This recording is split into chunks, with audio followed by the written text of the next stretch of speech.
আসসালামু আলাইকুম ওয়া রাহমাতুল্লাহি ওয়া বারাকাতুহু। আলহামদুলিল্লাহি রাব্বিল আলামিন ওয়া লা আকিবাতু লিল মুত্তাকিন ওয়াস সালাতু ওয়াস সালামু আলা সাইয়্যিদিল আমবিয়াই ওয়াল মুরসালিন।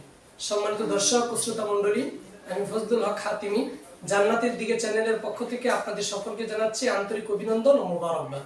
আজ আপনাদের সামনে হাজির হয়েছি বেতেরের নামাজ নিয়ে। আমরা বেতেরের নামাজ কিভাবে আদায় করব? দেখা যায় আমরা এশারের ফরজ নামাজ আদায়ের পর 2 রাকাত সুন্নত নামাজ পড়ি, এরপরে আমাদের উপর 3 রাকাত বেতরের নামাজ পড়া ওয়াজিব। তো বেতরের নামাজ আমরা কিভাবে আদায় করব? আমরা সর্বপ্রথম নিয়ত করব যে আমি 3 রাকাত বেতরের নামাজ আদায় করছি, অথবা আমি 3 রাকাত বেতরের ওয়াজিব নামাজ আদায় করছি। এভাবে আমি মনে মনে নিয়ত করে নিলেই চলবে, বা মনে মনে ইচ্ছা পোষণ করলেই নিয়ত এতটুকু যথেষ্ট।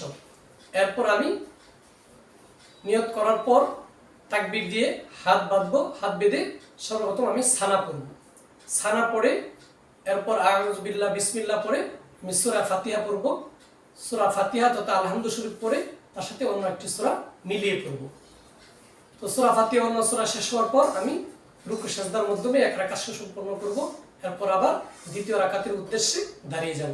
দ্বিতীয় রাকাতের ঠিক প্রথম রাকাতের মতো আমি সূরা ফাতিহা তথা আলহামদু শরীফ পড়ব, এবং তার সাথে আমার যে সমস্ত সূরা মুখস্থ আছে সিরিয়াল অনুযায়ী আমি আরেকটি সূরা মিলিয়ে পড়ব। আমি রুকু সিজদার মাধ্যমে 2 রাকাত সুসম্পন্ন করব। তো 2 রাকাত শেষ হওয়ার পর আমি প্রথম বৈঠকে বসে যাব। তো বৈঠকে বসে আমি শুধু তাশাহুদ তথা শুধু আত্তাহিয়াত পড়ব, দুরূদ শরীফ এবং দোয়া মাসুরা পড়ব না। তো শুধু তাশাহুদ বা আত্তাহিয়াত পড়ে আশহাদু আন্না মুহাম্মাদান আবদুহু ওয়া রাসূলুহু এই পর্যন্ত পড়ে আমি সোজা তৃতীয় রাকাতের উদ্দেশ্যে দাঁড়িয়ে যাব। তো তৃতীয় রাকাতের মধ্যে সূরা ফাতিহা পড়ব। সূরা ফাতিহা পড়ে এরপর আমি অন্য একটি সূরা মিলিয়ে পড়ব। সিরিয়াল অনুযায়ী আমার যেগুলো জানা আছে তার থেকে আগে যে 2 রাকাতে 2টি সূরা পড়েছি ওই অনুযায়ী আমি সিরিয়াল রক্ষা করে তারপরে অন্য একটি সূরা পড়ব। তো এই সূরা ফাতিহা এবং অন্য একটি সূরা মিলিয়ে পড়ার পর আমি একটি অতিরিক্ত তাকবীর দিব। যখন আমার সূরা ফাতিহা অন্য একটি সূরা শেষ হবে তখন আল্লাহু আকবার বলে আমি আরেকটি তাকবীর দিয়ে হাত বাঁধবো, বেঁধে এরপরে আমি দোয়ায়ে কুনুত পড়ব।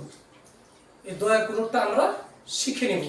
আল্লাহুম্মা ইন্না নাস্তাঈনুকা ওয়া নাস্তাগফিরুকা ওয়া নু'মিনু বিকা ওয়া নাতাওয়াক্কালু আলাইকা ওয়া নুসনি আলাইকাল খায়রা ওয়া নাশকুরুকা ওয়া লা নাকফুরুকা ওয়া নাখলা'ু ওয়া নাতরুকু মান ইয়াফজুরুকা আল্লাহুম্মা ইয়্যাকা না'বুদু ওয়া লাকা নুসাল্লি ওয়া নাসজুদু ওয়া ইলাইকা নাসআ ওয়া নাহফিদু ওয়া নারজু রাহমাতাকা ওয়া নাখশা আযাবাকা ইন্না আযাবাকা বিল কুফফারি মুলহিক। আমি এই দোয়া কুনুত পড়ে এরপরে আমি আল্লাহু আকবার তাকবীর দিয়ে রুকুতে চলে যাব। রুকু করে আমি সোজা হয়ে দাঁড়িয়ে এরপর সিজদা করব। 2টি সিজদার মাধ্যমে আমি 3 রাকাত বেতরের নামাজ সম্পন্ন করব। এরপর ডান দিকে প্রথমে সালাম ফিরিয়ে দিব, এরপর বাম দিকে সালাম ফিরিয়ে দিব। এই হচ্ছে বেতরের নামাজ আদায় করার পদ্ধতি। তো আল্লাহ সুবহানাহু ওয়া তাআলা আমাদেরকে বোঝার এবং যথাযথভাবে বেতরের নামাজ আদায় করার তৌফিক দান করুন।